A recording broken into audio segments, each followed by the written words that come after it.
भाई फटाफट से देखते जाना, एक पेन दे देना,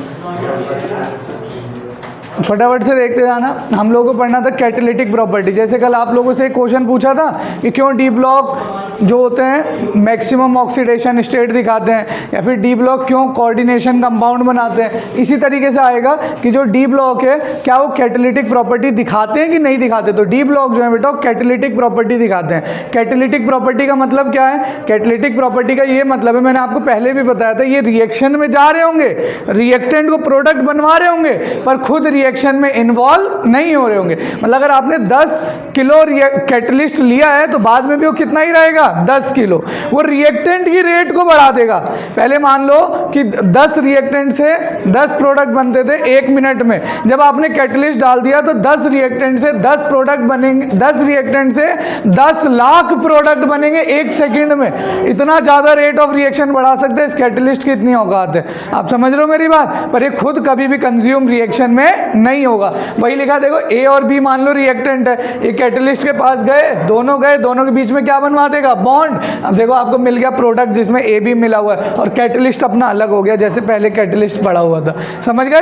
तो आपसे कोई पूछे कि क्या डी ब्लॉक कैटलिस्ट का काम करता है, तो करता है। ये मैंने शायद आपको बता भी दिया था पिछली क्लास में, ये बता दिया था ना, कॉन्टैक्ट प्रोसेस में कैटलिस्ट की तरह काम क्या आता है, V2O5। हेबर प्रोसेस में कौन आता है बेटा बताओ, Fe2O3 या फिर Al2O3 या फिर K2O। तो ऐसे क्वेश्चन आ रखे हैं तुम्हारे पेपर में कि बताओ which of following is used as catalyst in contact process, Haber process. ये दो सबसे ज्यादा आते हैं, ठीक है, कॉन्टैक्ट प्रोसेस, हेबर प्रोसेस। और ये तो मैंने 11th क्लास की पहली रिएक्शन और 12th क्लास में दोबारा से आपको रिएक्शन पढ़ाऊंगा, हाइड्रोजिनेशन ऑफ एल्कीन। क्या पढ़ाऊंगा बेटा? हाइड्रोजिनेशन ऑफ एल्कीन, जिसमें हम लोग याद होगा अगर आप लोग को डालते थे H2 निकल PD या फिर PT, निकल PD के अलावा PT भी मैंने आपको बताया था 11th क्लास में, याद हो तो, नहीं हो तो फिर बता देंगे। जैसे बेटा एक रिएक्शन है, देखो पहले आयोडीन था, ये कन्वर्ट हो रहा है I2 में। किस में कन्वर्ट हो रहा है?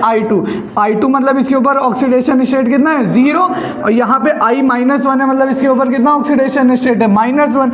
जब आपने कोई कैटलिस्ट डाल दिया, जैसे मान लो आयरन, तो आयरन जो है बेटा वो +3 से किस में कन्वर्ट हो रहा है, +2 में। अरे किस में कन्वर्ट हो रहा है, +2 में। आयरन +3 से +2 में कन्वर्ट हो रहा है। तो अगर +3 से +2 में हो रहा है मतलब खुद को क्या कर रहा है बेटा, अरे खुद को क्या कर रहा है ये, रिड्यूस। तो दूसरे को क्या कर देगा, ऑक्सीडाइज। ऑक्सीडाइज मतलब लॉस ऑफ इलेक्ट्रॉन। यहाँ I पे -1 तो इसे किस में कन्वर्ट कर दिया, I2 0 में।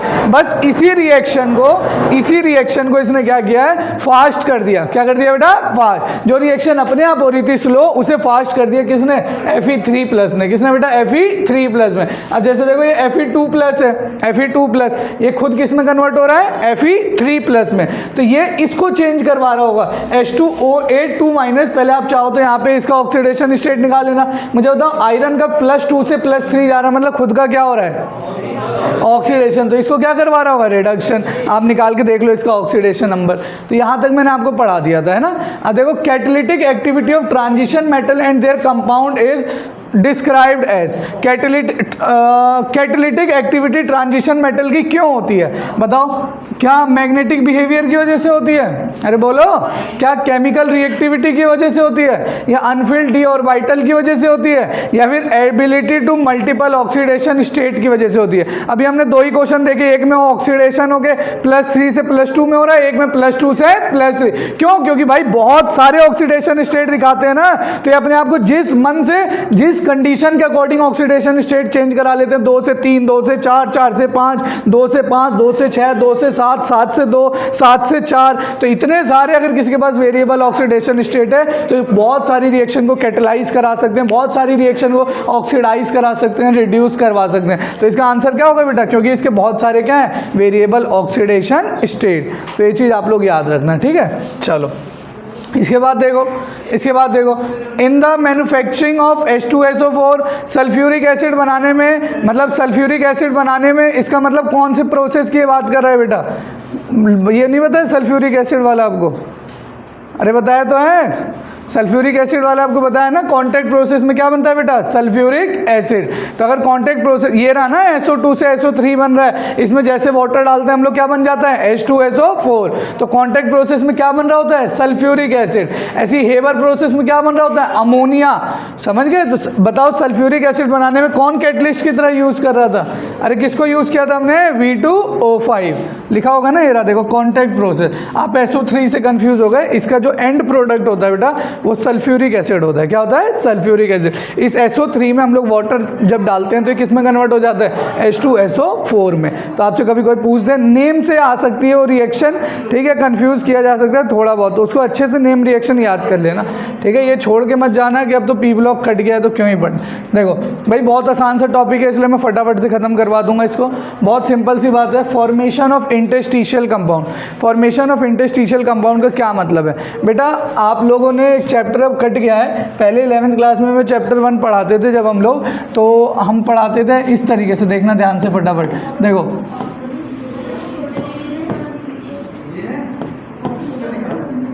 ठीक है बेटा, एक कॉर्नर्स पे होते हैं एटम। क्या होते हैं बेटा, एटम। इसको हम लोग कहते हैं कि बेसिक सबसे छोटा जो एटम है, मतलब सबसे छोटा जो यूनिट है जिसकी रिपीटेशन से कोई एटम या मॉलिक्यूल बना हुआ है, ये वो है। समझ गए? तो जैसे मान लो कि NaCl है, तो ये रहा Na है, यहाँ पे रहता है Cl, यहाँ रहता है Na, यहाँ रहता है Cl, यहाँ रहता है Na, यहाँ रहता है Cl, यहाँ रहता है Na, यहाँ रहता है Cl। यहाँ तक तो नॉर्मल था, तो ये फॉर्मूला हम लोग लिख देते हैं NaCl। क्या लिख देते हैं बेटा, NaCl। अब क्या होता है बेटा केमिस्ट्री की दुनिया में कभी कभी कि बीच में कोई छोटे मोटे एलिमेंट्स आके अटक जाते हैं, कोई भी छोटे मोटे एलिमेंट आके इसके बीच में फंस जाएंगे इम्प्योरिटी की तरह, तो उसे हम लोग कहते हैं इंटरस्टिशियल कंपाउंड। क्या कहते हैं बेटा, तो अब ये बताओ पहले से ज्यादा एटम हो गए तो इसका मेल्टिंग बॉइलिंग पॉइंट भी क्या हो जाएगा, बढ़ जाएगा। इसमें जो फॉर्मूले बन रहे होंगे ऊट पटांग बनेंगे, ऐसे बनेगा TiO 4.2। कभी ऐसा हो सकता है क्या 4.2, बताओ ना, अरे कभी हो सकता है क्या, कभी नहीं हो सकता, पर ऐसे एलिमेंट बन रहे होंगे। क्यों? क्योंकि इनका जो आप लोग जब काउंट करोगे ना तो चैप्टर ही कट गया, वरना √3/2 1/2 अलग अलग वैल्यूज होती थी, किसका कितना कंट्रीब्यूशन है एटम में। तो आप बस याद रख लो, इनका जो बीच में एलिमेंट्स आए हैं ना, इनका पूरा कंट्रीब्यूशन नहीं है 1 2 3 4। तो इस तरह का एक फॉर्मूला बनेगा जिसे हम लोग नॉर्मली केमिस्ट्री की दुनिया में नहीं लिखते, और इस कंपाउंड को हम लोग बोलेंगे इंटरस्टिशियल कंपाउंड। क्या बोलेंगे बेटा, इंटरस्टिशियल कंपाउंड। तो पेपर में आएगा क्या D block element interstitial compound बनाते हैं कि नहीं बनाते, तो आप लोग क्या लिखोगे बताओ, D block element interstitial compound बनाते हैं कि नहीं बनाते, तो बनाते हैं। यहाँ बैठ जाओ फर्स्ट बेंच पे, ठीक है, फटाफट। फॉर्मेशन, गेट बंद कर दो। फॉर्मेशन ऑफ इंटरस्टिशियल कंपाउंड, तो डी ब्लॉक एलिमेंट बनाते हैं कि नहीं बनाते इंटरस्टिशियल कंपाउंड, तो डी ब्लॉक एलिमेंट सब दादा ही हैं बिल्कुल यहाँ पे, लो मैंने बंद कर दिया। फॉर्मेशन ऑफ इंटरस्टिशियल कंपाउंड, तो D block element interstitial compound बनाते हैं कि नहीं बनाते, तो बनाते हैं। आपसे क्वेश्चन क्या पूछा जाएगा, क्या इंटरस्टिशियल कंपाउंड का मेल्टिंग बॉइलिंग पॉइंट बढ़ता है या कम होता है या सेम रहता है, तो बढ़ता है। ठीक है, उनके जो फॉर्मूला होंगे उल्टे सीधे होंगे, देखो ना लिखा भी होगा। कभी भी आप ऐसा नहीं देखोगे TiC, आज तक कभी इससे पहले नहीं देखा होगा। ये देखो Fe, ये कभी हो सकता है VH 0.56। भाई जब मोल कॉन्सेप्ट पढ़ा था 11th क्लास में चैप्टर 1, पहला ही पॉइंट पढ़ा था कि एक एटम किसी दूसरे एटम के साथ पूरे मोल के साथ मिल रहा होगा। मतलब कभी भी ऐसा नहीं होगा कि एटम फ्रैक्शन में मिल रहे होंगे कि एक है, दूसरा 1.5 है, तीसरा 2.5 है, कभी भी ऐसा नहीं होगा। हमने वहीं पे पढ़ लिया था जब हम लोग मोल कॉन्सेप्ट पढ़ रहे थे। तो देखो इंटरस्टिशियल कंपाउंड की वजह से देखो कैसा बन रहा है, TiH 1.7, VH 0.56, Fe3H, ये तो समझ आ रहा है, Fe3H समझ आ रहा है, पर नहीं समझ आ रहा। कैसे समझ आ रहा है, Fe3H आने का मतलब समझ लो, H पे कितना चार्ज होना चाहिए था, +3। अरे कितना होना चाहिए, +3। कभी ऐसा हो सकता है दुनिया में कि H पे +3 चार्ज हो जाए, नहीं। तो देखो कैसे उल्टे सीधे कंपाउंड बन रहे हैं। तो वही लिखा हुआ है, इंटरस्टिशियल कंपाउंड जो होते हैं बेटा, वो स्मॉल एटम हाइड्रोजन, कार्बन और नाइट्रोजन ट्रैप हो जाते हैं इनसाइड द क्रिस्टल। वो जो मैंने अभी स्ट्रक्चर बनाया था ना बेटा, वो क्या था, क्रिस्टल। क्या था बेटा, क्रिस्टल। इसमें छोटे छोटे कंपाउंड ट्रैप हो जाते हैं, उनको हम लोग क्या कहते हैं, इंटरस्टिशियल कंपाउंड। ठीक है, यूजुअली जो होते हैं नॉन स्टोइशियोमेट्रिक होते हैं, समझ रहे हो ना।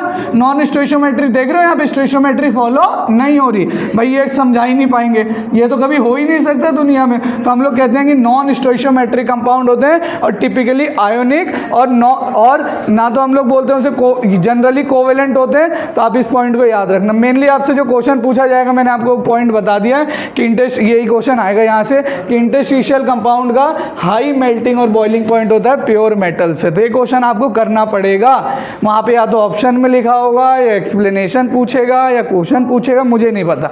मैंने आपको कॉन्सेप्ट बता दिया, बुद्धि लगा के आंसर करने की कोशिश करना कि इंटरस्टिशियल कंपाउंड का मेल्टिंग पॉइंट हाइयर होता है then that of pure metal. दूसरा point, they are very hard. समझ गए, बीच में बहुत सारे एटम भर गए हैं तो पहले से क्या हो गया बेटा, हार्ड। ठीक, body approach the diamond in hardness, इतना हार्ड हो जाता है कि डायमंड तक इसकी हार्डनेस पहुंच जाती है। अगर आप लोग कंपेयर करोगे तो जितना हार्डनेस डायमंड का होता है उतना इंटरस्टिशियल कंपाउंड तक पहुंच जाता है। बस किसकी वजह से, किसकी वजह से, छोटे छोटे एलिमेंट कार्बन, हाइड्रोजन, नाइट्रोजन जो फंस गए हैं बीच में, क्रिस्टल के बीच में, उनकी वजह से। तो ये भी एक क्वेश्चन है भाई, पूछा जा सकता है। They retain metallic conductivity, metallic conductivity इनकी रिटेन रहती है। इंटरस्टिशियल कंपाउंड आने से इनके मेटेलिक कंडक्टिविटी इफेक्ट नहीं होती और दे आर केमिकली इनर्ट। एक बार क्वेश्चन आया था कि interstitial compound are very reactive, तो गलत था कि सही था? गलत था, क्योंकि भाई ये तो कैसे होते हैं, इनर्ट। 4 पॉइंट बता दो फटाफट। इनर्ट है, वेरी हार्ड है, हाई मेल्टिंग पॉइंट है, और चौथा पॉइंट क्या है? हाँ, बस इसकी मेटेलिक कंडक्टिविटी रिटेन। बस ये 4 पॉइंट जिस बच्चे को रटा हुआ है, तो इंटरस्टिशियल अगर लिखने को आ जाए तो लिख देना, या फिर इसमें से कोई ऑब्जेक्टिव बन जाएगा या कोई उल्टा सीधा सवाल बन जाएगा। ठीक है, कोई ऑप्शन दे देगा विच of following is most hardest, और ऑप्शन में इनमें से जो इंटरस्टिशियल आपको कंपाउंड बताया इनमें से कोई एग्जाम्पल लिखा होगा। ठीक है, तो आप लोग, मैं मान के चल रहा हूँ कि अब इंटरस्टिशियल कंपाउंड के क्वेश्चन कर लोगे। ये मैं क्वेश्चन नहीं करवा रहा, अभी हमने डिस्कस कर लिया वही है ना, they are chemically very reactive. यही तो ऑप्शन गलत है और सारे के सारे सेम सही है, metallic, very hard, high melting point. तो टाइम वेस्ट नहीं करूंगा। अब अगला पॉइंट है अलॉय फॉर्मेशन। बेटा देखो, बहुत सिंपल सा फंडा है भाई, सारा डी ब्लॉक की बात हो रही है, डी ब्लॉक ही तो चैप्टर चल रहा है। तो पेपर में आएगा why d block form alloy या why d block form interstitial compound, तो आपको पूरा एक्सप्लेन करना है जो मैंने लिखवाया है। ठीक है, ऐसे ही नहीं लिखा पीपीटी में। देखो, अलॉय फॉर्मेशन का बहुत सिंपल सा फंडा है। कोई भी मेटल तब अलॉय बनाएगा जब दो मेटल का रेडियस या साइज लगभग बराबर होगा।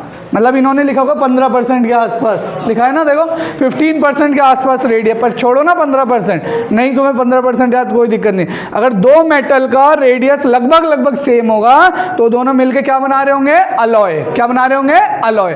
याद करो, जब हम लोग साइज वाला कॉन्सेप्ट पढ़ रहे थे तो यही तो पढ़ रहे थे, पहले left to right size decrease हो रहा था, फिर क्या हो जा रहा था, कांस्टेंट, और फिर क्या हो जा रहा था, इंक्रीज। तो साइज लगभग क्या हो जा रहा था, बराबर। तो अगर साइज बराबर हो रहा है तो डी ब्लॉक वाले अलॉय बना रहे होंगे कि नहीं बना रहे होंगे, बना रहे होंगे। इन्होंने ये लिख दिया है कि 15% तक अगर दो एटम के बीच में रेडियस वाला जो पॉइंट है अगर वो सेम है, मतलब 15% का बस डिफरेंस है, तो दोनों अलॉय बनाएंगे, वो दोनों अलॉय बनाएंगे। वही लिखा है, because of similar radii and other characteristic of transition metal alloy are readily form by these metal. अब देखो क्वेश्चन क्या आएगा पेपर में, why d block element form alloy, ये क्वेश्चन आएगा, why d block element form alloy. तो आपको ये लाइन जो लिखेगा उसी को पूरे नंबर मिलेंगे। उल्टा सीधा लिखोगे कि ऑक्सीडेशन स्टेट वेरिएबल होते हैं, NSND बराबर होता है, वो भाई दूसरे का आंसर था, इसका आंसर स्पेसिफिक है, तो यही लिखोगे तभी नंबर दूंगा मैं, और पेपर में आपको नंबर मिलेगा। इसे डब्बे में बंद कर दोगे, बस सिमिलर रेडिया, बस इतना टीचर की नजर गई, टिक करते 2 नंबर दे के आगे बढ़ जाएगा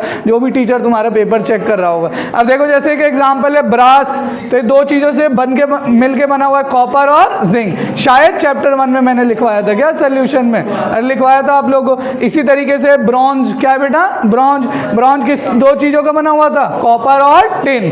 तो ऐसा ये भी आ सकता है, ये भी आ सकता है, क्योंकि एनसीईआरटी में लिखा हुआ है, दोनों के दोनों एग्जांपल इसी चैप्टर की डी ब्लॉक की एनसीईआरटी में लिखा है। तो ये भी क्वेश्चन आ सकता है कि bronze is made up of, या bronze is alloy, it is made up of, और ऑप्शन उल्टे सीधे बना देंगे। तो आपको ये रटा होना चाहिए, कॉपर टिन से बना है, कॉपर जिंक से बना है, तो मेरे हिसाब से आप कर पाओगे। अरे कर पाओगे ऐसे क्वेश्चन, कर लोगे ना ऐसे क्वेश्चन भाई, चलो अब देखो मेरे को बताना, मेरे हिसाब से कल मैंने जो आपका टेस्ट लिया था उसमें यही क्वेश्चन थे, ठीक है। Manganese exhibit the highest oxidation state, आपको आंसर बताना है। क्यों भाई हाईएस्ट ऑक्सीडेशन स्टेट क्यों +7 है? क्यों? क्योंकि इसका कॉन्फ़िगरेशन क्या आता है बताओ, 4s2 3d5। कितने इलेक्ट्रॉन निकाल सकता हूँ? 7, तो इसलिए कैसा है +7। Transition metal and their compound are generally found to be good catalyst, अभी पढ़ा दिया आपको। उसके बाद chromium +2 is reducing while Mn+3 is oxidising agent, बल्कि दोनों का क्या है D4। हमने देख लिया था, एक D3 में जा रहा था जिसमें T2G हाफ हो जा रहा था, और एक D5 में जा रहा था जो क्या हो जा रहा था, हाफ फिल्ड। अरे करवाया ना है भाई, बहुत डिटेल में करवाया था। उसके बाद है zinc has lowest enthalpy of atomisation. क्यों जिंक में क्यों लोएस्ट एंथैल्पी? क्योंकि उसमें अनपेयर्ड इलेक्ट्रॉन है ही नहीं, तो उसका लोएस्ट क्या है, एंथैल्पी ऑफ एटमाइजेशन, करवाया था क्वेश्चन। उसके बाद copper plus is unstable in aqueous solution. देखना मैं आंसर बताता हूँ, कल तुम लोगों ने पेपर में भी लिखा था, मैं तुम्हारी जगह होता तो क्या लिखता। कॉपर +1 जो है एक्वास सोल्यूशन में कॉपर +2 में चेंज हो जाता, पहली लाइन में रिएक्शन लिखता। उसके बाद मैं लिखता in aqueous solution copper +1 convert into copper +2 and as we know that in aqueous solution hydration enthalpy dominate in case of copper +2 as it has more charge, that is +2, so its hydration enthalpy is more, so copper +2 is more stable than copper +1, that's why copper +1 is unstable in aqueous solution। अब काट के दिखाओ कोई number, सब लिख दिया। Copper +1 से copper +2 जा रहा है, कॉपर +2 की हाइड्रेशन एंथैल्पी ज़्यादा है। क्यों ज़्यादा है? क्योंकि हाइड्रेशन एंथैल्पी डायरेक्टली प्रोपोर्शनल होती है चार्ज के, और अगर चार्ज के डायरेक्टली प्रोपोर्शनल है तो कॉपर +2 की ज़्यादा होगी एज कंपेयर टू कॉपर +1। काट के दिखाए मेरा कोई नंबर आंसर में से, है ना। अब तुमने किसी ने कुछ लिख दिया है, किसी ने कुछ लिख दिया है, किसी को कुछ नहीं आ रहा तो क्वेश्चन ही 2 बार लिख दिया है ना, तो ऐसे काम नहीं चलेगा भाई। चलो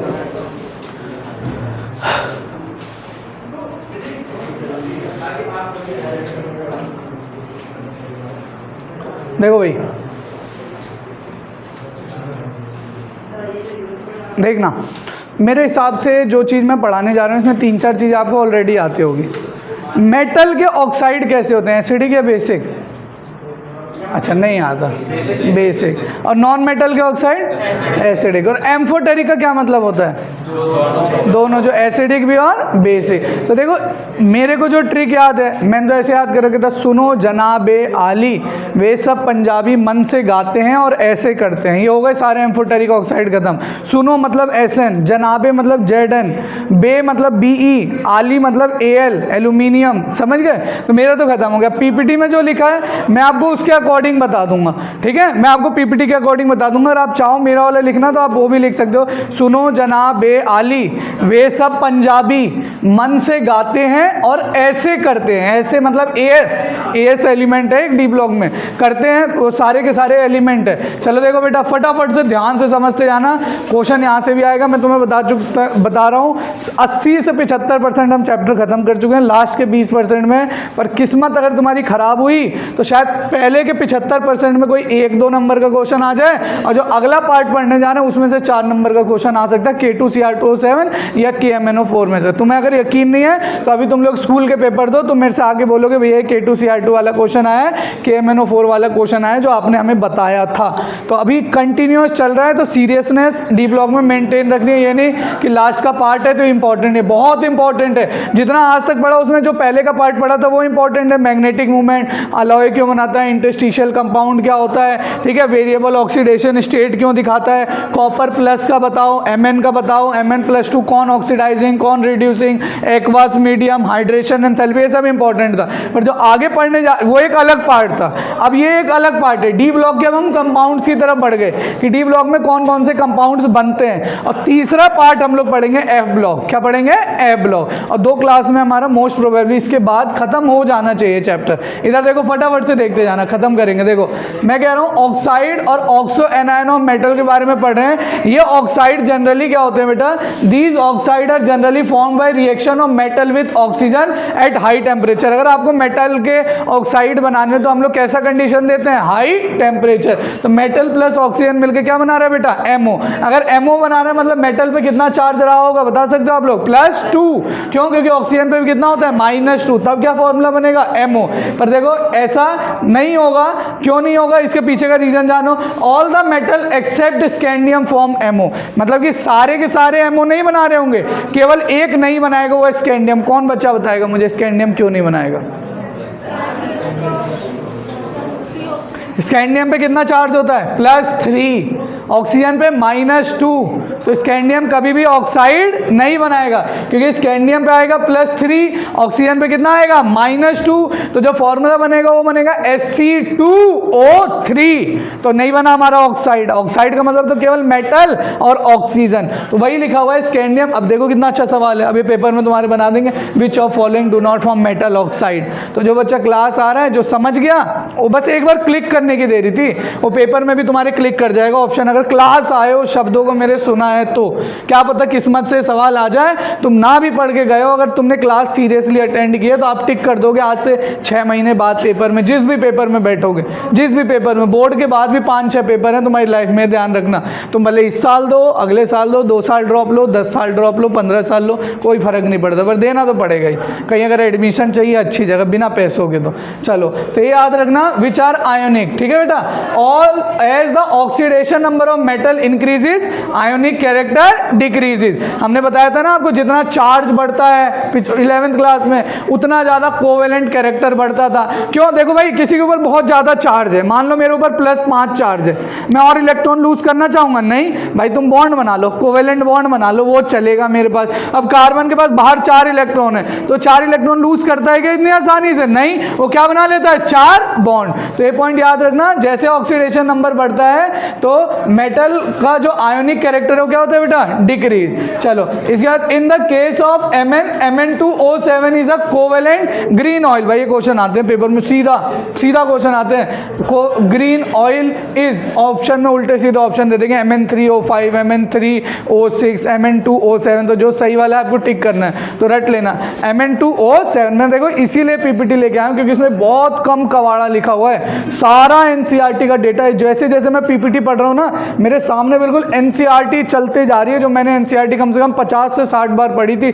डी ब्लॉक की 2-3 साल जब तक मैंने पढ़ाई की है, 12th की जितनी बार भी मैंने बुक पढ़ी है, समझ रहे हो? तो बिल्कुल चीज़ें छपी पढ़ी हो, लाइन बाय लाइन मुझे याद आ रहा है। इंटरस्टिशियल कंपाउंड यहाँ पे लिखा है, यहाँ पे डब्बे में बना है, ये समरी में लिखा हुआ है, ठीक है? तो ये याद रखना है, आपको पेपर में आएगा। देखो, इवन CrO3 और V2O5 have low melting point. तो ऐसे क्वेश्चन आएंगे तो मुश्किल माने जाएंगे, पर जो सिंपल से क्वेश्चन है वो आप गलत मत करना, देखना ध्यान से। जैसे लिखा MnO और Mn2O7, ऑक्सीडेशन स्टेट निकाल सकते हो। MnO का निकालना है तो Mn का क्या ले लूंगा? X, O पे कितना होता है? -2 इज इक्वल टू 0, तो X इज इक्वल टू +2, मतलब Mn पे कितना चार्ज आ गया? +2।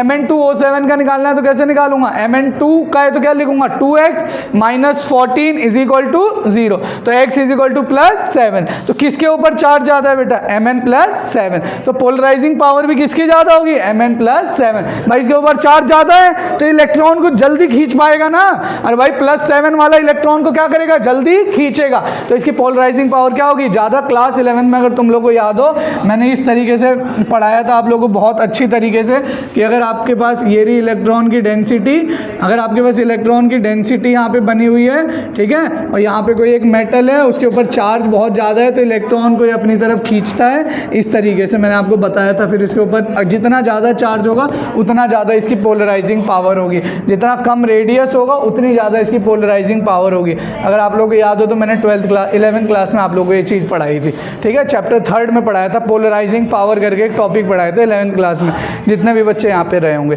तो कोई नहीं, आपको नहीं आया तो ये रट लो ना, जितना ज़्यादा चार्ज है उतना ज़्यादा उसके ऊपर क्या होगा? Polarising power. नहीं आती 11th की चीज़ें तो घबराने की जरूरत नहीं, हमारा आंसर सॉल्व होना चाहिए बस। देखो इधर देखो, जैसे ये रहा Mn+2, ठीक है, और ये क्या बेटा? Mn+7। मुझे एक चीज़ बताओ ना, मैं यही तो तुमसे पूछ रहा था, ये +7 वाला है, ये +7 वाला है, अब ये और इलेक्ट्रॉन लूज कर सकता है क्या? अरे कर सकता है क्या? नहीं कर सकता। तो ये क्या करेगा? कैसा बॉन्ड बनाएगा? आयोनिक या कोवेलेंट? कोवेलेंट। कैसा बनाएगा? कोवेलेंट। पर ये जो Mn+2 है, ये तो और इलेक्ट्रॉन लूज गेन कर सकता है, तो ये किसी के साथ भी कैसा बॉन्ड बनाएगा? आयोनिक। ये और इलेक्ट्रॉन गेन भी कर सकता है और लूज भी, पर Mn+7 और इलेक्ट्रॉन क्यों लूज करेगा भाई? अपने हाइयर ऑक्सीडेशन स्टेट में। तो ये कहेगा चल कोई नहीं, कोवेलेंट बॉन्ड बना ले, पर आयोनिक बॉन्ड नहीं बनेगा। आपको 2 पॉइंट समझ आए इस पूरे पार्ट में। 2 पॉइंट मेरे हिसाब से आपको समझ आए होंगे कि जितना ज़्यादा चार्ज है उतना ज़्यादा क्या है, पोलराइजिंग पावर। अगर बहुत ज़्यादा चार्ज है तो कैसा बॉन्ड बना रहा होगा, कोवेलेंट, और अगर कम चार्ज है तो आयोनिक। बस ये 2 पॉइंट समझ आ गए, मतलब आप क्वेश्चन कर जाओगे। ठीक है, तो इसे डब्बे में बंद कर लेना, जब घर पे आज लिखोगे तो कल कॉपी चेक करूँगा तुम्हारी। देखो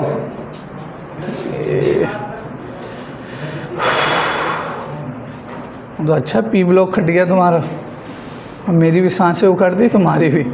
चल भाई हम क्या करें बताओ, जब चैप्टर है कंटेंट जैसा किताबों में लिखा, हमें तो पढ़ाना पड़ेगा।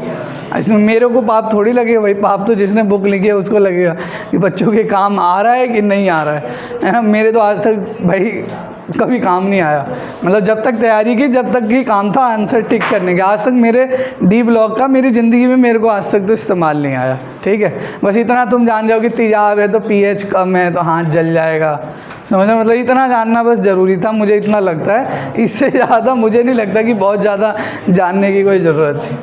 क्यों कृष्णा, गलत बोल रहा हूँ, सही बोल रहा हूँ ना? देखना भाई, इंपॉर्टेंट कंपाउंड ऑफ ट्रांजिशन। मैं तभी तो बोलता हूँ भाई केमिस्ट्री बहुत बोरिंग है, सच में बोरिंग है भाई सब्जेक्ट। केमिस्ट्री सबसे बोरिंग सब्जेक्ट है। इसमें तुम्हें ना टीचर कोई रिएक्शन करके दिखा सकता है, ना मैं बहुत सारी चीज़ें तुम्हें अब ऑर्गेनिक चलेगी नो डाउट, बहुत इंटरेस्टिंग बना दूंगा क्वेश्चन वाइज, कि मतलब तुमने कॉन्सेप्ट समझ लिए बस 1 घंटा तो क्वेश्चन सारे कर जाओगे। पर अब उसमें रिएक्शन थोड़ी तुम्हें लाइव ला के दिखा दूंगा। यहाँ पे फिजिक्स में ये रहा रोटेशन है ना, ट्रेन चल रही है मोशन है ना, वो तो बहुत आसान है चीज़ें, मतलब रिलेट करना। उसमें तुम गच्चा क्या खा जाते हो कि 3 पार्ट में तुम लोग क्या एक पार्ट पे फोकस करते हो। उसमें पहला पार्ट है कॉन्सेप्ट बिल्डिंग दिमाग में, दूसरा पार्ट है उस कॉन्सेप्ट बिल्डिंग को टीचर ने जो बताया बिल्कुल रट लेना, दूसरा पार्ट ये है। तीसरा पार्ट है कि उस कॉन्सेप्ट को क्वेश्चन पे अप्लाई करना। 3 पार्ट है फिजिक्स में ना। तो आप लोग क्या करते हो, या तो थ्योरी पे ही लगे रहते हो या सीधा क्वेश्चन पे कूद जाते हो, तो तुमसे क्वेश्चन नहीं होते क्योंकि तुम्हें थ्योरी नहीं आती, समझ रहे हो? तो जो थ्योरी पढ़ाई जाए डेली की डेली रिवाइज करो, समझ रहे हो? नहीं आई वो चीज़, अभी भी क्वेश्चन नहीं हो रहे, जाओ कहीं से पढ़ो दोबारा उसको, फिर क्वेश्चंस करो। अगर वो भाई फिजिक्स भी इतनी आसान है फिजिकल केमिस्ट्री की तरह, कि अगर आपको आ गई फिजिकल केमिस्ट्री में, जिन बच्चों ने क्वेश्चनों की प्रैक्टिस कर ली है उन्हें ये पता है कि मैं सोल्यूशन चैप्टर 15 या 20 मिनट में रिवाइज कर जाऊँगा। ये रियलिटी है, 20 से 25 मिनट में तुम रिवाइज कर जाओगे सोल्यूशन। जिस बच्चे की प्रैक्टिस हो चुकी है फॉर्मूलों की, या मान लो केमिकल काइनेटिक्स ही मान लो, पूरे चैप्टर में 4 फॉर्मूले हैं, गिनती के 5 फॉर्मूले हैं, तो जिस बच्चे को क्वेश्चन से कॉन्सेप्ट पहले आपने थ्योरी पढ़ी, उस थ्योरी को मैंने यहाँ पे अप्लाई करवाया, उसके बाद सबसे इंपॉर्टेंट पार्ट था आपने घर पे जाके PYQ अप्लाई किए, उसमें कई सारे क्वेश्चन आपसे नहीं हुए होंगे, फिर आपने पीछे आंसर देखते आपको समझ आ गया कि ये वाला पॉइंट मेरे से बस गलत हो रहा था, ये वाला पॉइंट बस मैं मिस कर रहा था या कर रही थी जिसकी वजह से क्वेश्चन नहीं हो रहे थे, तो उस पॉइंट को आपने अब दिमाग में बैठा लिया। तो अब आप क्या होगा कि 3 पेज में फिजिकल केमिस्ट्री के तीनों चैप्टर आप 1 पेज में खत्म कर सकते हो, मतलब शॉर्ट नोट टाइप का अगर आप लिखो तो खत्म। और आधे घंटे में, एक टाइम ऐसा भी आएगा कि आधे घंटे में फिजिकल केमिस्ट्री रिवाइज। मैंने अपने आप को इस लेवल पे पहुंचा लिया था कि मैं 1 घंटे के अंदर पूरी केमिस्ट्री 11वीं 12वीं की रिवाइज कर लेता था जब मैं तैयारी का टाइम था। और बायो के लगभग 45-50 चैप्टर थे, उन्हें मैंने इस तरीके से कर दिया था कि तकरीबन मैं 2 से ढाई घंटे में पूरी 11वीं 12वीं की बायो की बुक पढ़ देता था। जैसे रोबोट वाला नहीं, वैसे सिस्टम होता था, ऐसे पेज 1 पे ये लिखा है, कोई क्वेश्चन उधर किससे पीछे रह गए? चिंटी से? नहीं, मेरी मेमोरी पावर तो बहुत वीक है, मतलब मैं वो इसलिए क्योंकि इतनी बार रिवीजन कर लोगे ना तो आप लोग का भी होगा। मैं अगर आपको मजाक लग रहा है तो मैं सीरियस पॉइंट से बोल रहा हूँ, आज भी इस क्लास में मेरे से 5 से 6 बच्चे ऐसे होंगे जो मेरे से ज़्यादा केमिस्ट्री सीख के जाएंगे अगर साल भर वो पढ़ेंगे तो। मैं मतलब सच बता रहा हूँ, तुम लोग साल भर क्वेश्चन कर रहे हो, तुमसे जो क्वेश्चन हो जा रहे हैं इलेक्ट्रोकेमिस्ट्री के, केमिकल काइनेटिक्स के, अगर तुम मुझे दोगे तो उतने टाइम में मैं नहीं कर पाऊंगा। और बताओ तुम, इससे ज़्यादा मैं तुम्हें क्या कॉन्फिडेंस दे सकता हूँ? ये सच बात है, मजाक की बात नहीं है, मजाक की बात नहीं। तुम्हें मेरे से ज़्यादा आती होगी केमिस्ट्री अगर तुम साल भर बस मेरी क्लास करो। मुझे समझाना आता है, मेमोरी पावर नहीं है मेरे पास, बहुत कम मेमोरी। मैं दवाइयों को याद करने में मेरी नानी याद आ जाती है। मेरा पूरा कमरा दवाइयों से चिपका पड़ा, पूरा कमरा। कोई कमरे में घुस जाए तो कहेगी ये तो भूतों का कमरा है, समझो, दीवार दिख ही नहीं रही, मैंने याद ही नहीं होता, सुबह शाम उन्हें रटते रहता हूँ दीवार पर लिख के। चलो इधर देखो भाई, आ जाओ इधर, अरे ऋषि आ जा, देखो इधर। Mn2O7 जो है बेटा, अब बात नहीं करेगा कोई, कृष्णा क्रिश बनेगा तो क्रिश मूवी इधर पढ़ ले। Mn2O7 जो है बेटा वो HMnO4 देता है वाटर की प्रेजेंस में। किसकी प्रेजेंस में बेटा? वाटर की प्रेजेंस में। ये काम की चीज़ है भाई, काम की चीज़ है, दिमाग में पढ़ लेना, समझ लेना, इसको आ जाएगा पेपर में क्वेश्चन कि Mn2O7 जो है वो क्या प्रोड्यूस करता है बेटा? HMnO4। किसकी प्रेजेंस में? वाटर। कैसे करता है मैं आपको रटवा दूंगा, देखना इधर ध्यान से देखना, अभी आपको रटवा देंगे। देखो होता क्या है, कहानी सुनना सारी की सारी, अभी आपको समझ आ जाएगा। Mn2O7 give Mn2O7, देखना इधर ध्यान से देखो बेटा, Mn2O7 है, जब वाटर में डालेंगे तो ये किस में कन्वर्ट हो रहा है? HMnO4 में। किस में हो रहा है? यहाँ इसका ऑक्सीडेशन स्टार्ट निकालोगे +7, यहाँ पे भी इसका ऑक्सीडेशन स्टेट कितना आ रहा है? +7। इतना क्लियर है?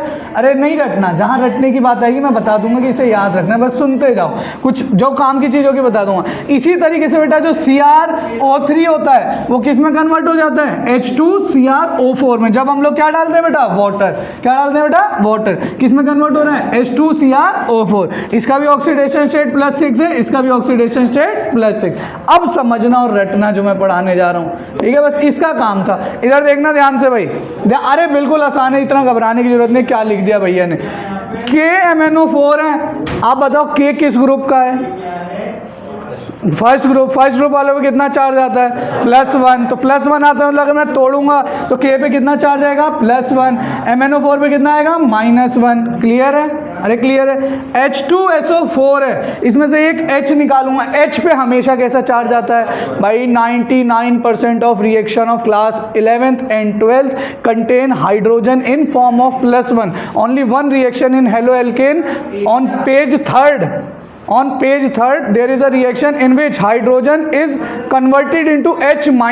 तो केवल एक रिएक्शन है पूरी 11वीं 12वीं में जहाँ हाइड्रोजन पे -1 आता है। कभी जिंदगी में पूछो, हमेशा हाइड्रोजन पे +1 बोलना, जिस दिन वो रिएक्शन आएगी माइनस वाली में रटवा दूंगा। लिथियम एल्यूमिनियम हाइड्राइड होता है LiAlH4, वहाँ से H- निकल रहा होगा। तो आप बस जब मैं पूछूँ H पे क्या आएगा? हमेशा प्लस। यहाँ से टूटा तो H पे प्लस, तो HSO4 पे क्या आएगा? माइनस।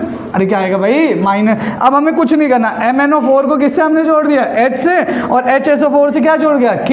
अरे क्या जोड़ गया बेटा? K। तो HMnO4 बन गया, और क्या बन गया? KHSO4। इतना क्लियर है? अरे क्लियर है? अब देखना ध्यान से, एक छोटा सा पॉइंट आपको बताने जा रहा हूँ। हम पहले भी क्या कर रहे थे बेटा?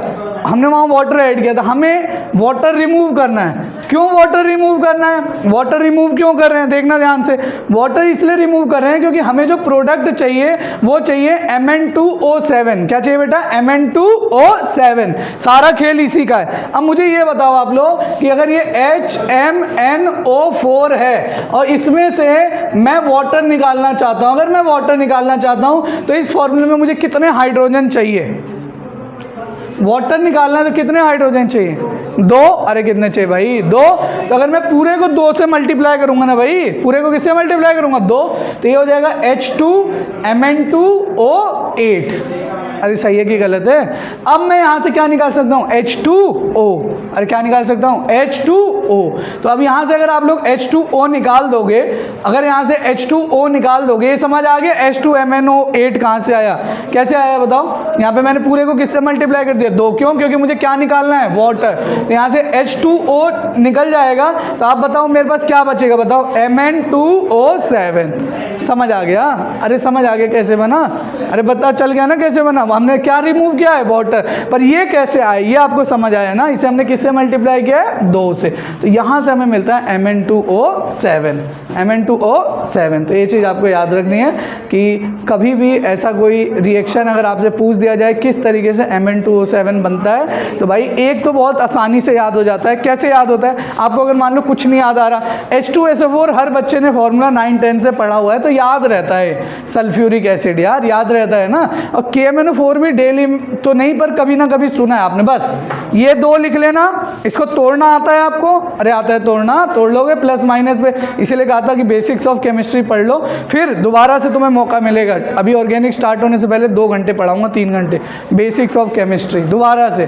क्यों? सारी रिएक्शन में ऑर्गेनिक ऐसे तोड़ दूंगा सारी, बस आपको जोड़ना होगा और प्रोडक्ट बनाना होगा। मैं रटवाऊंगा नहीं मार्केट में जैसे केमिस्ट्री चलती है, ठीक है। हम सारी रिएक्शन ऐसे तोड़ के, बस जिस बच्चे को कॉन्सेप्ट आता है ग्रुप 1 वालों पे +1, ग्रुप 2 वालों पे +2, किस पे प्लस किस पे माइनस, खत्म, पूरी ऑर्गेनिक खत्म। और फ्लोरीन ऑक्सीजन नाइट्रोजन पे हमेशा क्या आएगा? -1। चलो तो ये पॉइंट समझ आ गया, इसे ब्रेक कर लेना, इसे हम लोग ऐड कर देंगे। फिर हाँ यहाँ पे फंस जाएंगे हम, जैसे हमारा बन गया ये वाला प्रोडक्ट बन गया, हम लोग यहाँ पे फंस जाएंगे। तो इसमें हमें क्या करना है बताओ, क्या करना है? Water remove. तो वाटर रिमूव के लिए पहले हमें फॉर्मूले को सही करेंगे। कितना हो जाएगा? H2Mn2O8। अब इसमें से क्या निकाल दूंगा? वाटर। तो हमारा बन गया Mn2O7। इसमें इससे भी आपको एक इंपॉर्टेंट बात मैं बताने जा रहा हूँ, उसको थोड़ा ध्यान से समझ लेना Mn2O7 के बारे में, कि जो Mn2O7 होता है ना बेटा, ये ग्रीन ऑयली कलर का होता है। कैसा होता है बेटा? Green oily colour. यहाँ पे आप लोग लिख लेना जब घर पे लिखोगे इस रिएक्शन को, तो Mn2O7 किस कलर का होता है बेटा? Green oily colour. कैसा होता है? ग्रीन ऑयली कलर, ठीक। तो ये याद रख लेना। देखो कभी एक बार आपके पेपर में क्वेश्चन भी आ रखा है कि on addition of small amount of KMnO4 to concentrated H2SO4, यहीं से आपको समझ जाना होगा कि भाई ये वही वाली रिएक्शन है, MnO4 और H2SO4। तो इसमें आखिरी में प्रोडक्ट क्या बनता था? Mn2O7। तो अब या तो यहाँ से आप टिक कर दोगे इसका आंसर कि क्या प्रोडक्ट बनेगा, या फिर दूसरा तरीका है, आपको अगर ये पता चल गया ग्रीन ऑयली, तो मैंने आपको दोनों तरीके से आपके दिमाग में भर दिया कि भाई Mn2O7 ग्रीन ऑयली कलर का होता है, तो भी आप टिक कर दोगे। मान लो कल कोई रिएक्शन ना लिखाओ a compound A react with B then a compound C is formed which is green oily color, identify A, B and C। तीनों क्वेश्चन आ गए, identify A, B and C। तो A लिखोगे KMnO4, B लिखोगे H2SO4 और C क्या लिखोगे? Mn2O7। आ जाते हैं ऐसे क्वेश्चन, देखना तुम लोग जब आखिरी में सैंपल पेपर करोगे, अपने हर साल का एक्सपीरियंस बता रहा हूँ, भर भर के क्वेश्चन आते हैं। इसी को तुम लोग कहते हो कि वो आया है, क्या कहते हैं उसे, कौन से क्वेश्चन होते हैं? कौन सा? अरे एक आते नहीं है केस स्टडी वाले क्वेश्चन, तुम्हारे में ऐसे ही आता है, केस स्टडी वाले क्वेश्चन आते हैं। क्रिटिकल थिंकिंग, तो फिर तो घुटनों पे जोर डालो। चलो इधर आ जाओ, क्रिटिकल थिंकिंग। चलो इतने भारी शब्द मत बोलो, चलो आ जाओ इधर आ जाओ, आ जाओ, आ जाओ, आ जाओ ऋषि। चलो इधर देखो, एसिड, आपको ये सारी चीज़ें मैं पहले ही पढ़ा चुका हूँ। एसिड जो होता है बेटा वो क्या डोनेट करता है? H+। और इलेक्ट्रॉन को क्या करता है? एक्सेप्ट। क्या करता है? एक्सेप्ट। बेस क्या करता है बेटा? किसको डोनेट करता है? OH-। और इलेक्ट्रॉन को क्या करता है? डोनेट। अभी ऑर्गेनिक में हम लोग बहुत सारे चैप्टरों में क्वेश्चन आएगा कि कौन ज़्यादा बेसिक है। बहुत सारे चैप्टरों में क्वेश्चन है, 3-4 चैप्टरों में क्वेश्चन है हर चैप्टर में। तो हम बार बार यही क्वेश्चन सॉल्व कर रहे होंगे कि देखेंगे कौन ज़्यादा इलेक्ट्रॉन को डोनेट कर रहा होगा, मतलब किसकी ऐसी स्थिति है कि वो इलेक्ट्रॉन ज़्यादा डोनेट कर पा रहा है। जिसके बाद ज़्यादा लोन पेयर होंगे वो आसानी से इलेक्ट्रॉन खूब सारे डोनेट कर रहा होगा। वहाँ पे कॉन्सेप्ट पढ़ाऊंगा आपको, तो वहाँ पे हम लोग बोलेंगे it is more basic, it is less basic. तो इसी कॉन्सेप्ट पे चलेंगे। अभी बता दिया, वहाँ आपकी PhD कराएंगे। तो बेस के 2 पॉइंट आपको समझ आ गए। मैंने आपको एक चीज़ बोली थी बेटा कि जो एसिडिक नेचर का क्या मतलब है, जो जितना ज़्यादा इलेक्ट्रॉन एक्सेप्ट करेगा वो उतना ज़्यादा क्या होगा? एसिडिक। अरे क्या होगा भाई? ऐसे जो जितने ज़्यादा या जितनी आसानी से इलेक्ट्रॉन को एक्सेप्ट करेगा वो उतना ही ज़्यादा क्या होगा बच्चों? एसिडिक। अरे क्या होगा? क्या हो गया? गलत बोल रहा हो क्या? तो भाई इलेक्ट्रॉन लूज करना, जो जितना ज़्यादा इलेक्ट्रॉन लूज करेगा उतना ज़्यादा क्या होगा? बेसिक। जो जितना ज़्यादा इलेक्ट्रॉन एक्सेप्ट करेगा उतना ज़्यादा क्या होगा? एसिडिक। तो वही लिखा है एसिडिक नेचर जो होता है ये एक्सेप्टेंसी ऑफ इलेक्ट्रॉन। यार ये सब चीज़ तो 11th क्लास में PhD कराई है, इक्विलिब्रियम थर्मोडायनेमिक्स में, मैंने खुद पढ़ाया तुम्हें। चलो इसके बाद है मेटल ऑक्साइड। यही बात मैं आपसे पूछ रहा था कि मेटल के ऑक्साइड कैसे होते हैं? अरे कैसे होते हैं? बेसिक। और नॉन मेटल के ऑक्साइड एसिडिक। अरे समझ गए? तो भाई जब भी अच्छा इसमें भी एक आधा एक्सेप्शन है कि कब कौन एसिडिक होगा कब कौन बेसिक होगा। अच्छे से पढ़ लेना, क्वेश्चन आता है, ये क्वेश्चन आता है पेपर में, और ये आएंगे तुम ही लोग करके आओगे। मेरी भी बात मानो, ईमानदारी से बोल रहा हूँ, तुम ही लोग करके आओगे। देख लेना बहुत सारे ऐसे क्वेश्चन तुम्हें मैंने पढ़ा दिए हैं जो सिर्फ आप लोग करके आओगे, क्योंकि आपको मैं नीट का सिलेबस पढ़ा रहा हूँ, बोर्ड का मैंने सिलेबस ही नहीं पढ़ा है। तो उसमें पूरा सिलेबस कवर करते हैं हम लोग, समझ रहे? स्कूल वाले क्या करते हैं कि बस NCERT की हेडिंग और 2-4 लाइनें खत्म करेंगे, कभी भी आपको सेंटर वाला नहीं पढ़ाएंगे। पिछले साल भी यही हुआ, इसीलिए 3-4 सालों से मेरा एक्सपीरियंस है कि स्कूल का भी जो पेपर आता है कभी कॉपी के बाहर नहीं आता, क्योंकि मैंने तुम्हें नीट वाला पूरा का पूरा केमिस्ट्री पढ़ा दी है, पूरी की पूरी केमिस्ट्री नीट वाली मैंने पढ़ा दी है। तुम चाहो तो जाके वीडियो भी देख लेना, सारे के सारे नीट के नोट्स होंगे जितने मैं तुम्हें पढ़ा रहा हूँ। और इसमें अभी हम और क्या कर दे रहे हैं, PYQ ऐड कर दे रहे हैं, जो हम लोग कर रहे हैं, घर से कर रहे हैं, टेस्ट में ले रहे हैं, तो एडिशनली एड अप होते जा रहा है, समझ रहे हो। इसलिए क्वेश्चन बाहर नहीं जाते। अगर नोट से पढ़ाओ तब तो मैं 5-6 दिन में मतलब बस लिखवाना हो स्कूल वाला तो आपको लिखवा दूँ, पर हर साल क्या है 70 में से 15 से 10 नंबर का पेपर आउट ऑफ सिलेबस, तो वो वाला मामला गड़बड़ हो जाता है। इधर देखना भाई, इंपॉर्टेंट पॉइंट है, बता रहा हूँ, किसी भी कंपटीशन में बैठोगे 100% अंगूठा लगा के दे सकता हूँ 1 से 2 क्वेश्चन ही आएगा, क्योंकि 3-4 चैप्टरों का कॉन्सेप्ट है। Chapter 4 class 11, chapter thermodynamics class 11, ये आप जो अभी पढ़ रहे हो डी ब्लॉक क्लास 12, 3 चैप्टरों का कॉन्सेप्ट है, तीनों में लिख रखा है NCERT ने, तो इसलिए हर साल एक क्वेश्चन आता है। देखना ध्यान से, ये समझ गए मेटल के ऑक्साइड कैसे होते हैं बेटा, बेसिक, और नॉन मेटल के कैसे होते हैं बेटा, एसिडिक। यही पॉइंट आपको समझाना था, ठीक है, बहुत अच्छे से समझ लेना। जब भी मेटल के ऑक्साइड में मेटल का ऑक्सीडेशन स्टेट +1, +2 और +3 होगा तो कैसा होगा, बेसिक। कैसा होगा, बेसिक। कभी भी मेटल ऑक्साइड में मेटल का ऑक्सीडेशन स्टेट +5, +6 और +7 होगा तो कैसा हो जाएगा, एसिडिक। यही क्वेश्चन आप गलत करोगे, क्योंकि आपके दिमाग में तो ये भरा हुआ है ना कि मेटल का ऑक्साइड हमेशा कैसा होता है, बेसिक। पर ये मुझे आपको समझाना था, इसी चीज़ के बारे में मैं बात कर रहा था कि मेटल का ऑक्साइड अगर +1, मेटल जो है अगर ऑक्साइड फॉर्म में है और मेटल का ऑक्सीडेशन स्टेट +1, +2, +3 है तो कैसा होगा बेटा, बेसिक। और +5, +6, +7 है तो बेटा कैसा होगा, एसिडिक। और सेंटर में हम पहुँच गए कहाँ पे, +4, तो ये कैसा होगा, एम्फोटेरिक। एम्फोटेरिक का मतलब जो एसिडिक भी और जो बेसिक भी हो। तो हमें क्या करना है, एसिडिक बेसिक हम लोग कर लेंगे, सॉल्व करके कर लेंगे, किस पे कितना प्लस आ रहा है बता देंगे। एम्फोटेरिक वाले में आप लोग गच्चा खा जाओगे, क्योंकि आपने आज से पहले पढ़े नहीं, तो उसके लिए या तो इसमें ट्रिक लिखी होगी वरना मैं आपको लिखवा दूंगा। एम्फोटेरिक का मतलब आप समझ गए ना क्या होता है, जो एसिडिक की तरफ भी बिहेव करता है और बेस की तरफ भी। जो एसिड की तरफ लिखा हुआ है, देखो लिखा हुआ है ना, यही मैं बता रहा था। मैंने तो अलग तरीके से इसमें क्या लिखा है, जनाबे आली पंजाबी गाना सुना कर ऐश्वर्या सविता को इम्प्रेस, जो भी है भाई पढ़ लेना, ठीक है। मैंने तो अपना जो था मैंने बता दिया, सुनो जनाबे आली, वे सब पंजाबी मन से गाते हैं और ऐसे करते हैं। आप लोग ये भी याद कर सकते हो, आसान सा है भी, मुझे नहीं लगता ये ट्रिक बहुत मुश्किल है। मुझे आज तक इसलिए याद है, ये वाली ट्रिक मेरे बाथरूम में चिपकी हुई है नीट के टाइम से, आज भी 3-4 साल हो गए, अभी भी मैं जाता हूँ, मैंने देखा वहीं पर लगा पड़ा है वो, समझ गए। तो ऐसे याद होता है, इसलिए मुझे सारे के सारे एम्फोटेरिक ऑक्साइड याद हैं, तो आप लोग भी याद कर सकते हो। इसलिए लगा देना, चिपका देना दीवार पे, ठीक है। इधर देखो, आ जाओ कृष्णा, ज़्यादा सीरियस मत हो, चलो आ जाओ। देखो जनाबे आली, क्या है बेटा, जनाबे आली, तो ZnBe और Al, ZnBe और Al ये सारे क्या है बेटा, एम्फोटेरिक ऑक्साइड, किसी भी ऑक्सीडेशन स्टेट में, किसी भी, कुछ नहीं लिखा ना इन पे, +1, +2, +3 कुछ नहीं लिखा। अरे कुछ नहीं लिखा मतलब ये सारे के सारे कैसे आएंगे, एम्फोटेरिक। पंजाबी गाते हैं सुना, इन्होंने जैसे ही बोला है, देखो PbO2 या PbO, PbO2 में ऑक्सीडेशन स्टेट कितना होगा, +4, PbO में कितना होगा, Pb का +2, तो ये देखो +2 हो चाहे +4 हो, ये दोनों के दोनों क्या आ रहे हैं, एम्फोटेरिक ऑक्साइड। गाता Ga2O3, ये भी कैसा है बेटा, एम्फोटेरिक ऑक्साइड।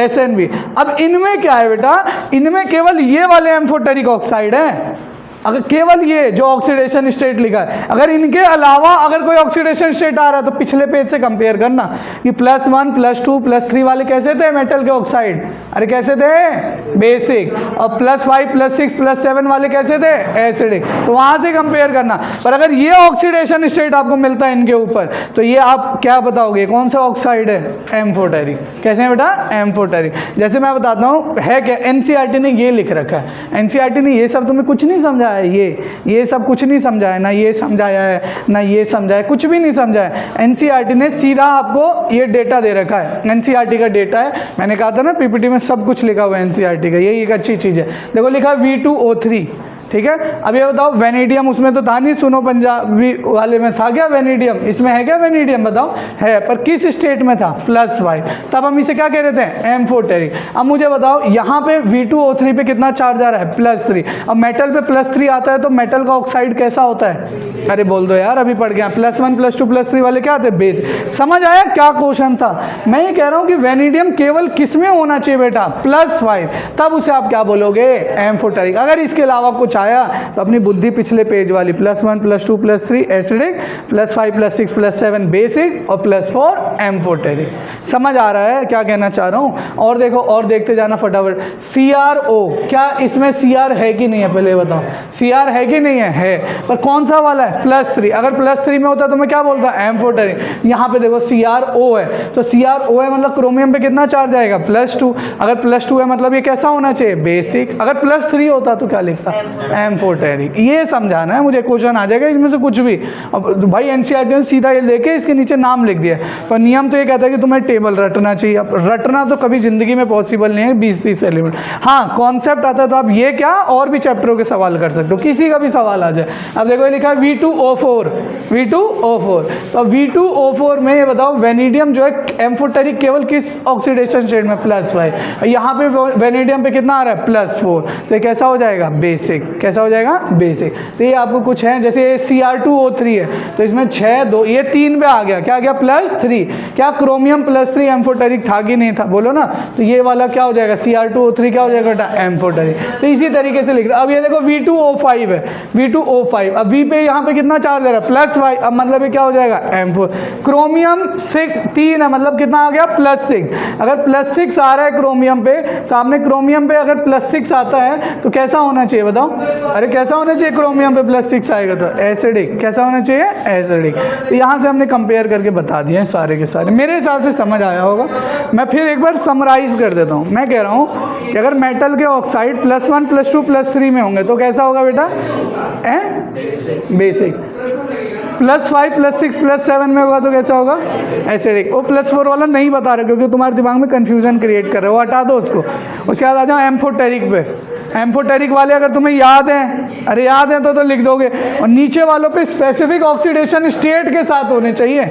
अरे स्पेसिफिक ऑक्सीडेशन, यही ऑक्सीडेशन वाले एम्फोटेरिक है। इसमें तो देखो Al2O3 भी है। और भाई जिंक का तो आपको पता है कि जिंक पे हमेशा केवल कौन सा चार्ज मिलता है? +2। तो यहाँ पे जिंक ऑक्साइड के अलावा कोई दूसरा बनेगा ही नहीं। अरे ZnO2 ZnO3 बनेगा ही नहीं, क्योंकि जिंक पे केवल एक ऑक्सीडेशन स्टेट होता है। क्या होता है? +2। ये मैं खुद पढ़ा के आया हूँ आपको। तो इस टाइप के क्वेश्चन मेरे हिसाब से शायद अब आप कर पाओगे। मैं मान के चलता हूँ कि कर लोगे इस टाइप के क्वेश्चन कर लोगे। कितना टाइम हो रहा है? बहुत टाइम है। चलो इधर देखो, आगे वो पार्ट जो मैं कह रहा था, चैप्टर के 2 पार्ट थे। एक पार्ट हमने ख़त्म कर लिया 70%। अब है 20% कंपाउंड और 10% है F ब्लॉक। पर ये 70% में से आने को 4 नंबर का भी सवाल 5 नंबर का आ जाएगा, और ना आने को 1 नंबर का आएगा आज तक जितना D ब्लॉक पढ़ा है। और इसमें से 3 नंबर 4 नंबर का क्वेश्चन आ जाएगा। तो जितने सीरियसली उसे पढ़ा था उससे भी सीरियसली इसको पढ़ना, इसके आने के चांस ज़्यादा हैं। और बोलो, इसके आने के चांस ज़्यादा हैं। तुम प्रीवियस ईयर किताब खोल के देखना, जिस एक्सरसाइज में K2Cr2O7 KMnO4 लिखा होगा, सारे अगर किसी बच्चे ने D ब्लॉक के क्वेश्चन किए होंगे बुक से, तो सारे क्वेश्चन इसी पे भरे हुए तुम्हें मिल रहे होंगे। K2Cr2O7 KMnO4, कौन ऑक्सीडाइज हो रहा है, कौन रिड्यूस हो रहा है, कंप्लीट द रिएक्शन, ऐसी चीज़ें आपको बतानी है। ठीक है, तो अच्छे से पढ़ेंगे, ध्यान से बिल्कुल अपनी बुद्धि को यहीं पर रखना, समझा देंगे, रटवा देंगे। देखो भाई, पहला कंपाउंड हमें पढ़ना है K2Cr2O7। क्या पढ़ना है बेटा? K2Cr2O7। इसके लिए मैं आपको सबसे पहले बेसिक्स बताता हूँ। ठीक है, ये जो बेटा K2Cr2O7 है 2 फॉर्म में मिलता है। एक मिलता है बेटा क्रोमेट और एक मिलता है डाइक्रोमेट। क्रोमेट का फॉर्मूला होता है Cr2O4 2-। क्या होता है बेटा? Cr2O4 2-। और इसका होता है बेटा Cr2O7 2-। सही है। हमें ना स्ट्रक्चर बनाना आना चाहिए। Cr2O4 2- का मुझे स्ट्रक्चर बनाना है। ठीक है, Cr2O4 2- का मुझे स्ट्रक्चर बनाना है। देखना मैं बनाता हूँ, आप लोग मेरी थोड़ी सी बस मदद कर देना, थोड़ी सी मदद कर दो। इधर देखो, Cr2O4 2- मुझे बनाना है। ठीक है बेटा, थोड़ी सी मदद करना। पहला वाला क्या था? अरे पहले वाला क्या था? Cr2O4 2-। क्या था बेटा? Cr2O4 2-। दूसरा वाला है Cr2O7 2-। सही है, पहला वाला हम लोग बनाते हैं। देखो ये रहा क्रोमियम। मुझे बताओ ऑक्सीजन को कितने इलेक्ट्रॉन चाहिए नोबल गैस की तरफ पहुंचने के लिए? 2। तो या तो 2 बॉन्ड बना लो, या वो 2 इलेक्ट्रॉन छीन के लिए आए, -2। सही, इस पे कितने -2 हैं बेटा? 2। तो मतलब मैं मान ले रहा हूँ कि 2 ऐसे ऑक्सीजन रहे होंगे जिन पे कितना चार्ज है? -1। तो अगर पहले से ही माइनस है तो मतलब 6 और 1 एक कितने हो गए इसके पास 7, इसके पास भी 6 और 1 कितने हो गए 7। अगर 7 इलेक्ट्रॉन इसके पास है तो ये केवल एक ही बॉन्ड बनाएगा, ये भी एक बॉन्ड बनाएगा, और कितने ऑक्सीजन बच गए 2, तो जो ये दोनों कितने बॉन्ड बना रहे होंगे डबल। तो ये हो गया हमारे पास इसका स्ट्रक्चर CrO4 2- का। नहीं आया समझ आपको? आ गया? नहीं आया? मैं कह रहा हूँ कि भाई ऑक्सीजन कितने बॉन्ड बनाता है? ऑक्सीजन कितने बॉन्ड बनाता है वैसे? 2। अरे H2O, ऑक्सीजन 2 हाइड्रोजन से बॉन्ड। ऑक्सीजन को क्योंकि कितने इलेक्ट्रॉन चाहिए? 2 नोबल गैस की तरह। हमारे पास ये फॉर्मूला है CrO4 2-। सही है, ये रहा क्रोमियम। मैं कह रहा हूँ 4 ऑक्सीजन में से 4 ऑक्सीजन पे कितना चार्ज है? 2-। तो मैं ऐसे कोई भी 2 ऑक्सीजन ले रहा हूँ जिनके ऊपर -1 चार्ज रहा होगा। ये मैंने दोनों माइनस चार्ज खत्म कर दिए। अगर इसके पास पहले बाहर 6 ऑक्सीजन का एटॉमिक नंबर कितना होता है? 8। उसको हम लोग कैसे लिखते हैं मैजिक नंबर में? 2,6। मतलब ऑक्सीजन के पास इलेक्ट्रॉन कितने थे? 6। अब -1 मतलब एक और कहीं से ले आया 7, तो बॉन्ड केवल एक ही बना रहा है, तो अब होगा इसके पास कितने? 8। इसके पास भी थे 6, एक इलेक्ट्रॉन ले आया मतलब कितने थे? 7। अरे सही बोल रहा हूँ गलत बोल रहा हूँ? और एक बॉन्ड बना लिया मतलब कितने हो गए इसके पास? 8। अरे कितने हो गए? 8। भाई 1 2 ऑक्सीजन का इलेक्ट्रॉन कितने होते हैं बाहर? 6। एक ये रहा, 2 3 4 5 6, 1 2 3 4 5 6, ये 6 थे और एक ले आया मतलब कितने हो गए? 7। और इसने बॉन्ड बना लिए तो इसको ये पूरा गिनवाता है ना, याद है ना 11th क्लास में ही पढ़ाया था भाई कोवेलेंट बॉन्ड नहीं बनते ही क्यों? मैं आऊँगा गोली मारने तो ऑक्सीजन गिनवा देगा, मेरे पास तो 8 इलेक्ट्रॉन है तो मैं इसे जिंदा छोड़ के निकल जाऊँगा। तो इसके पास भी 8, इसके पास भी 8, पर ये जो 2 ऑक्सीजन है इन्हें तो कितने बॉन्ड बनाने पड़ेंगे? 2। क्यों? क्योंकि इनके पास कोई चार्ज नहीं है। तो ये होता है एक का स्ट्रक्चर। जब दूसरे का स्ट्रक्चर बनाने हम लोग जाएंगे बेटा, इधर देखो, जब दूसरे का स्ट्रक्चर हम लोग बनाने जाएंगे तो किस तरीके से बनाएंगे? देखो हमारे पास है Cr2O7 2-। अरे यही था फॉर्मूला कि कुछ और था? यही था। तो अब देखो मैं कैसे बनाऊंगा, ये रहा Cr, ये रहा Cr, सही है। 2- मतलब एक ऑक्सीजन ऐसा माइनस, एक ऑक्सीजन ये माइनस। अच्छा एक, अगर मैं इस एक क्रोमियम को 3 ऑक्सीजन दे दूं, एक को 3 दे दूं, फिर भी कितना ऑक्सीजन बच जाएगा? 1। तो ये एक ऐसा होगा जो इन दोनों को जोड़ रहा होगा। देखो ना इसने भी तो 2 बॉन्ड बना लिए। अरे बनाए कि नहीं बनाए? अब इसके पास भी 2 ऑक्सीजन होंगे, ये रहा, और इसके पास भी कितने ऑक्सीजन होंगे? 2 और। तो ये है इसका स्ट्रक्चर। नहीं आया समझ? भाई एक क्रोमियम में 3 ऑक्सीजन लगाने थे, जिसमें से एक क्या लगा दिया? -1 वाला। यहाँ पे भी क्या लगा दिया? -1, और 2 आ गए डबल वाले। और ये वाला जो ऑक्सीजन है बीच में आ रहा है ना भाई, अरे भाई 7 हैं तो 3 इसको दे दिए, 3 इसको, तो एक तो बीच में आएगा ही, तो इनको मैंने दोनों से ऐड कर दिया। तो यही चीज़ यहाँ पे बना रखी होगी बेटा, देखो इधर यही चीज़ बना रखी है। इसको देखो Cr नहीं दिखाई दे रहा आप लोग को? जो मैंने बनाया वही है। कहीं बनाया क्या दोबारा? ये रहा, देखो CrO4 2-, जिसे हम लोग क्या कहते हैं बेटा? क्रोमेट। क्या भाई नाम बिल्कुल याद कर लो, ये आएगा पेपर में। सबसे इंपॉर्टेंट पार्ट पढ़ा रहा हूँ चैप्टर का, ध्यान रख लेना। अगर बोल रहा हूँ मतलब इसका कुछ मतलब है, तो मैं मेरी बात समझ आ ही जाएगी। अगर कुछ दिनों बाद पेपर होंगे स्कूल में भी, बोर्ड में भी, बोल रहा हूँ इंपॉर्टेंट है, मतलब सबसे इंपॉर्टेंट पार्ट पढ़ा रहा हूँ इस चैप्टर का मैं, जो 4 नंबर 5 नंबर में क्वेश्चन आते हैं। अब किस तरीके से बनेगा ये मुझे नहीं पता क्वेश्चन।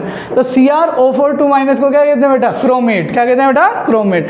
अगर क्रोमेट को हम एसिडिक मीडियम में डालते हैं तो ये कन्वर्ट हो जाता है डाइक्रोमेट में। किसमें बेटा? डाइक्रोमेट। वही जो अभी मैंने स्ट्रक्चर बनाया, CrO CrO CrO CrO, इन्होंने गलत बना रखा है। यहाँ पे क्या आएगा? डबल बॉन्ड, यहाँ पे भी क्या आएगा? डबल बॉन्ड, यहाँ पे भी क्या आएगा? डबल बॉन्ड, यहाँ पे भी क्या आएगा? Double bond. तो इसे हम लोग क्या कहते हैं बेटा? डाइक्रोमेट। तो अगर क्रोमेट को एसिडिक मीडियम में डालोगे तो कैसा हो जाता है बेटा? डाइक्रोमेट। तो ये याद रखना। क्रोमेट का फॉर्मूला क्या हो गया? CrO4 2-। डाइक्रोमेट का फॉर्मूला क्या हो गया? Cr2O7 2-। वही लिखा है ना, देखो क्रोमेट को एसिडिक मीडियम में डालूंगा तो किस में कन्वर्ट हो जाएगा? डाइक्रोमेट। कैसे कन्वर्ट होता है ये एक बार आप लोग समझने की थोड़ी सी कोशिश करना, देखना थोड़ी सी कोशिश करना। ये रहा क्रोमेट, जैसे ये रहा क्रोमेट, एसिडिक मीडियम मतलब उसमें क्या भरे पड़े हैं? H+। अरे एसिडिक मीडियम मतलब क्या भरा पड़ा है? H+। इधर देखो ना, फटाफट खत्म करते हैं। H+ आया, यहाँ चिपक गया तो ये क्या बन गया? OH। क्या बना दिया बेटा? OH। और भी ऐसे ही क्रोमेट होगा, अरे ऐसे ही क्रोमेट और भी होगा, उसमें भी O पे माइनस होगा, क्या बन जाएगा? OH। अब हमें यहाँ से बस निकालना है वाटर। क्या निकालना है बेटा? वाटर। तो देखिए इधर जब वाटर निकलेगा, मुझे बताते जो कॉन्सेप्ट ये बता दिया, ऐसे ही ऑर्गेनिक खत्म करेंगे। किसकी इलेक्ट्रोनेगेटिविटी ज़्यादा होती है? फ्लोरीन, उसके बाद ऑक्सीजन। तो यहाँ पे ऑक्सीजन की ज़्यादा है, हाइड्रोजन की ज़्यादा? ऑक्सीजन। तो कौन इलेक्ट्रॉन छीन लेगा? ऑक्सीजन। तो ऑक्सीजन पे कैसा चार्ज आ जाएगा? माइनस।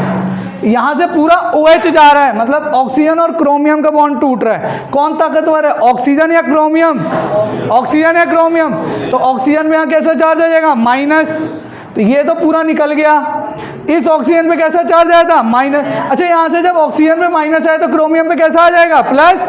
तो यहाँ पे क्रोमियम पे प्लस, इस ऑक्सीजन पे माइनस, प्लस माइनस मिलके क्या बना लेंगे, बॉन्ड। देखो भाई मैं क्या कहना चाह रहा हूँ, इसको ध्यान से देखना। मैं ये कह रहा हूँ ऐसे बहुत सारे केसेस आपको मिलेंगे, ध्यान से देखना, बहुत सारे केसेस मिलेंगे। ये रहा क्रोमियम, इसके साथ लगा है वाटर, ठीक है बेटा। एक और क्रोमियम, इसके साथ लगा है वाटर, ठीक है। मान लो इसके साथ भी OH लगा हुआ था, इसके साथ भी क्या लगा हुआ था, OH। क्या लगा हुआ था, OH। मैं कह रहा हूँ जब OH ये वाला बॉन्ड टूट रहा है तो H पे क्या आ जाएगा, प्लस, और O पे क्या आ जाएगा, माइनस। यहाँ से पूरा जा रहा है भाई, वाटर निकालने के लिए H2O चाहिए ना मुझे। यहाँ से H आया, यहाँ से क्या आएगा, OH। तो OH आएगा तो क्रोमियम पे क्या आ जाएगा, प्लस, OH पे माइनस। अब देखिए OH माइनस और H प्लस, ये OH माइनस और H प्लस मिलके क्या बना लेंगे, वाटर। क्या बना लेंगे, ऐसे होती है ऑर्गेनिक, यही मैं तुझे बता रहा था, प्लस माइनस पे खत्म कर दूंगा। इन्होंने मिलके बना दिया क्या, वाटर। और इस ऑक्सीजन पे आया माइनस, इस पे आया प्लस, ये माइनस प्लस मिलके क्या बना देंगे, क्रोमियम, ऑक्सीजन, क्रोमियम। क्यों, क्रोमियम पे था प्लस, ऑक्सीजन पे था माइनस। और याद करो 11th क्लास में कितने डिटेल में पढ़ा है, प्लस माइनस। जब बॉन्ड टूटता है तो एक पे प्लस आता है, एक पे माइनस। या फ्री रेडिकल वाले केस अलग होता है, या फिर बॉन्ड बनता है तो प्लस और माइनस मिलके क्या बनाते हैं, बॉन्ड। ये मैंने तुम्हें रेजोनेंस में पढ़ाया था, फिर 12th क्लास में बहुत इसका यूज़ है, इसका बहुत यूज़ है हमारे पास, ठीक है। तो है, टाइम है, 2 मिनट तो होगा।